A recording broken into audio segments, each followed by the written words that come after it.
দেখুন, টাটা গ্রুপকে আনতে পারবো কিনা এই মুহূর্তে আমার কথা না বলে, টাটা গ্রুপের সাথে কথা না বলে বলা উচিত না। কিন্তু আমরা শিল্পায়ন করব, ওই জমিতেই করব, কৃষকদের মত নিয়ে করব। কৃষকরা যদি বলে যে হ্যাঁ ওই জমি আমরা দিতে রাজি আছি, আমি যতদূর জেনেছি এখন তারা রাজি আছেন। যদি তারা রাজি থাকেন ওই জমিতেই শিল্প হবে, আমরা শিল্প আনবো। আমাদের সেই ক্ষমতা আছে, আমাদের সেই যোগাযোগ আছে, আমাদের প্রতি সেই বিশ্বাস শিল্পপতিদের আছে বা লগ্নিকারীদের আছে। এবং সেই শিল্পের মধ্যে শিল্প যারা স্থাপন করবে তাদের মধ্যে টাটাও হতে পারে। কিন্তু সিঙ্গুরের কৃষক পরিবারকে কি সেই ভরসার জায়গাটায় আনতে পারবেন? কারণ একটা সময় আপনাদের কেন্দ্রীয় নেতৃত্ব করে সত্যি দেখা গিয়েছিল ওই না দেখুন, ঘটনা। আমাদের কেন্দ্রীয় নেতৃত্বের বিষয়টাই আপনাদেরকে বুঝতে হবে। তখন আমরা এখানে এনডিএ ছিলাম। তো এনডিএর নেত্রী ছিলেন হচ্ছে মমতা বন্দ্যোপাধ্যায়। তো মমতা বন্দ্যোপাধ্যায় একটা সিদ্ধান্ত নিয়েছেন, আমাদের সেই সিদ্ধান্ত অনুসারে আমাদের পাশে দাঁড়াতে হয়েছিল। কিন্তু যখন রতন টাটা সিদ্ধান্ত নিলেন তিনি এখানে থাকবেন না, গেলেন কোথায়? বিজেপির কাছেই গেলেন। নরেন্দ্র মোদী মুখ্যমন্ত্রী তখন ছিলেন গুজরাটে, তার কাছেই গেলেন না? তখন তো আমরা সেখানে বাধা দিইনি যে রতন টাটা গেছে বলে ওখানে আমরা করতে দেবো না। এখানে যেহেতু আমাদের এনডিএর, আমরা দেখেছি যে আহ রতন টাটা ওখানে গিয়ে ন্যানো কারখানা করলে পরে গুজরাটের উন্নতি হবে।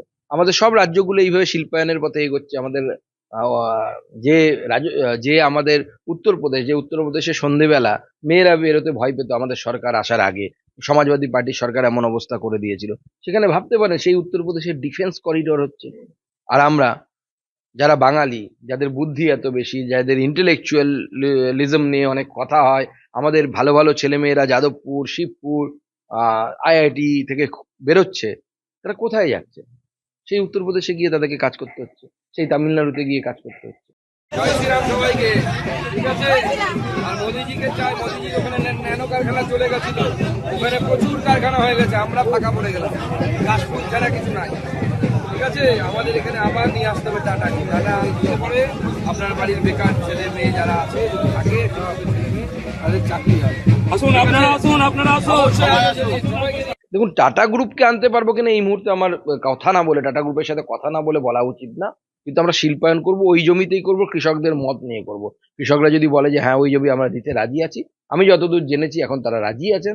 যদি তারা রাজি থাকেন ওই জমিতেই শিল্প হবে, আমরা শিল্প আনবো। আমাদের সেই ক্ষমতা আছে, আমাদের সেই যোগাযোগ আছে, আমাদের প্রতি সেই বিশ্বাস শিল্পপতিদের আছে বা লগ্নিকারীদের আছে। এবং সেই শিল্পের মধ্যে শিল্প যারা স্থাপন করবে তাদের মধ্যে টাটাও হতে পারে। কিন্তু সিঙ্গুরের কৃষক পরিবারকে কি সেই ভরসার জায়গাটায় আনতে পারবেন? কারণ একটা সময় আপনাদের কেন্দ্রীয় নেতৃত্ব করে সত্যি দেখা গিয়েছিল ওই না দেখুন, ঘটনা। আমাদের কেন্দ্রীয় নেতৃত্বের বিষয়টাই আপনাদেরকে বুঝতে হবে। তখন আমরা এখানে এনডিএ ছিলাম।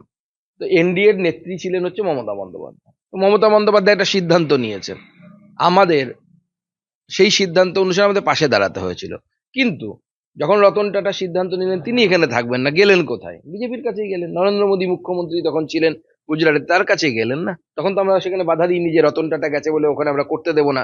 এখানে যেহেতু আমাদের এনডিএর, আমরা দেখেছি যে রতন টাটা ওখানে গিয়ে ন্যানো কারখানা করলে পরে গুজরাটের উন্নতি হবে।